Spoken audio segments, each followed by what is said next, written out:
கிறிஸ்துவுக்குள் மிகவும் பிரியமான சகோதர சகோதரிகளே, ஆண்டவரும் இரட்சகருமாயிருக்கிற இயேசு கிறிஸ்துவின் நாமத்தினாலே இந்த காலை நேரம் உங்களை மிகுந்த அன்போடு வாழ்த்துகிறேன். கர்த்தர் உங்களை தாராளமாக ஆசீர்வதிப்பாராக. இந்த காலை நேரம் நம்முடைய தியானத்திற்காய் ஆண்டுடைய வேதத்திலிருந்து ஒரு வசனத்தை நாம் வாசிக்க கேட்போமா? ஏசாயா தீர்க்கதரிசியின் புஸ்தகம் 25வது அதிகாரம் 1வது வசனம். கர்த்தாவே, நீரே என் தேவன், உம்மை உயர்த்தி உமது நாமத்தை துதிப்பேன். நீர் அதிசயமானவைகளை செய்தீர். உமது பூர்வ ஆலோசனைகள் சத்தியமும் உறுதியும் ஆனவைகள். பிரியமான தேவனுடைய பிள்ளைகளே, இந்த காலை நேரம் நம்முடைய தியானம், ஏன் கர்த்தரை உயர்த்தி துதிக்க வேண்டும்?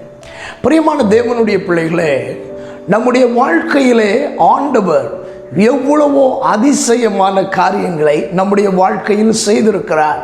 ஆகவே நாம் நம்முடைய வாயினாலே கர்த்தரை உயர்த்தி துதிப்பதை அவர் எதிர்பார்க்கிறார், அதை விரும்புகிறார்.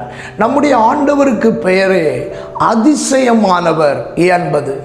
அவர் எண்ணுக்கடங்காத அதிசயங்களை எல்லாம் செய்கிறார் என்று கர்த்தருடைய வேதத்திலே நாம் பார்க்கிறோம். அதிசயம் என்றால் என்ன?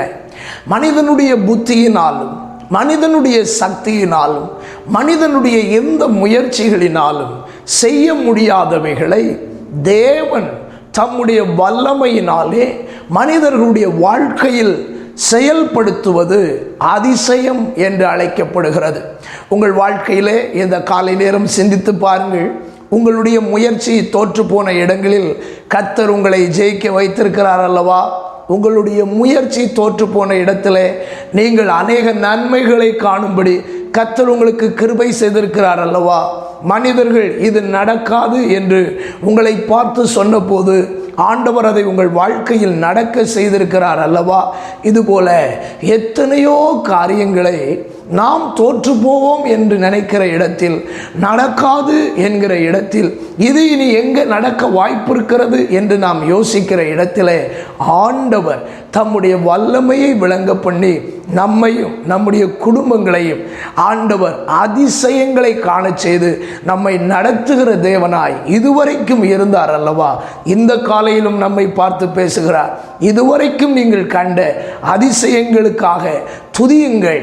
அது மட்டுமல்ல, இன்று வரை நீங்கள் கண்ட அதிசயத்தோடு உங்கள் வாழ்க்கை முடிந்து போவதில்லை. மாறாக இனியும் நான் உங்களை அதிசயங்களை காண பண்ணுவேன் என்று ஆண்டவர் சொல்லி இருக்கிறார். அப்படியானால் வாழ்க்கை முழுவதும் கர்த்தர் ஏராளமான அதிசயங்களை நம்முடைய வாழ்க்கையில செய்து நம்மை கழிகூற பண்ணுகிற தேவனாக இருக்கிறார். அவர் நம்முடைய வாழ்க்கையில் அதிசயம் செய்ய ஒரு நோக்கம். இந்த அதிசயங்களின் நிமித்தம் என்னுடைய நாமத்தை இவர்கள் உயர்த்தி துதிப்பார்கள். நான் அவர்களுக்கு அதிசயம் செய்கிறதினால் என்னிடத்தில் அதிகமாய் அன்பு கூறுவார்கள், என்னை பாடுவார்கள், என்னை கனம் பண்ணுவார்கள் என்று அவர் விரும்பிதான் நம்முடைய வாழ்க்கையில் அநேக அதிசயங்களை அவர் செய்கிறார். எல்லாவற்றுக்கும் மேலாக அவர் நம்மேல் வைத்திருக்கிற அன்பின் நிமித்தம் அதிசயங்களை செய்கிறார். நம்மை அவர் தம்முடைய இரத்தத்தினாலே விலைக்கு மீட்டு கொண்டதின் நிமித்தம் நமக்கு அதிசயங்களை செய்கிறார். இந்த காலை நேரத்திலும் உங்கள் உள்ளம் பலப்படுவதாக, உங்கள் உள்ளம் மகிழ்ச்சி அடைவதாக. இதுவரையிலும் அதிசயங்களை செய்தவரை துதியுங்கள், இனிமேலும் அதிசயம் செய்ய போகிறவரை துதியுங்கள். கர்த்தர் உங்களை கனப்படுத்தி அதிசயங்களை காண பண்ணுவாராக. தேவ நாமம் உயர்த்தப்படுவதாக.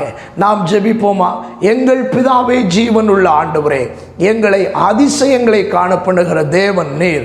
உம்மை நாங்கள் இந்த காலை நேரம் உயர்த்தி துதிக்கிறோம் அப்பா.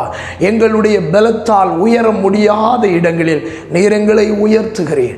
எங்களுடைய சக்தியினாலே நாங்கள் வாழ முடியாத இடங்களில் எங்களை வாழ வைக்கிறீர். ஆண்டவரே, மனித பலத்தினால் முடியாது என்று எண்ணப்பட்ட காரியங்களை எங்களுக்காக நீர் உம்முடைய வல்லமையை விளங்க பண்ணி அவைகளையெல்லாம் நடக்க பண்ணி நீர் வாய்க்க பண்ணினீர். அன்புள்ள தகப்பனே, இந்த காலை நேரம் அவைகளுக்காக நாங்கள் உம்மை உயர்த்தி துதிக்கிறோம். இன்னும் எங்கள் வாழ்க்கையிலே நீர் அதிசயங்களை காண பண்ண போகிறதற்காக உமக்கு ஸ்தோத்திரம். இந்த காலை நேரத்தையும் எங்களுக்கு ஆசீர்வாதமாக்கி தாரும். இந்த நாளையும் எங்களுக்கு ஜெயமாய் நடத்தும். இரட்சகர் இயேசு கிறிஸ்துவின் நாமத்தில் இவைகளை மிகுந்த மனத்தாழ்மையோடு வேண்டிக் கொள்கிறோம் எங்கள் நல்ல பிதாவே. ஆமென், ஆமென்.